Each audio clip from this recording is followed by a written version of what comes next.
വീട്ടിൽ വന്നിരുന്നു പിടിച്ചു നിർത്ത്. നോക്കട്ടെ, ഇത് കുഴിയാണല്ലോ.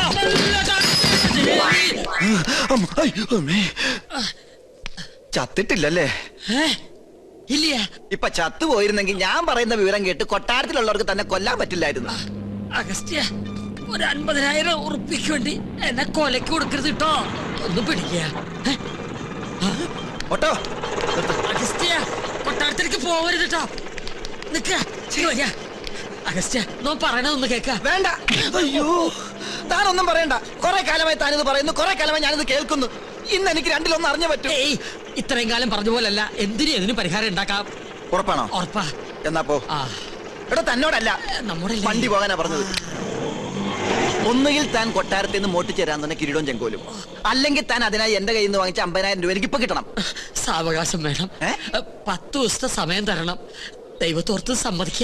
ദൈവത്തെ ഓർത്ത് 10 ദിവസത്തിനുള്ളിൽ കിരീടവും ചെങ്കോലും ഹാജിമാരുടെ കയ്യിൽ ഏൽപ്പിച്ചില്ലെങ്കിൽ പിന്നെ എനിക്ക് കോളേജിൽ ക്യാൻറ്റീൻ നടത്താൻ പറ്റില്ല. എനിക്ക് വീടും പറമ്പും മേടിക്കാനും പറ്റില്ല. തരാ ഉറപ്പ. സമാധാനായിട്ടിരിക്കുക.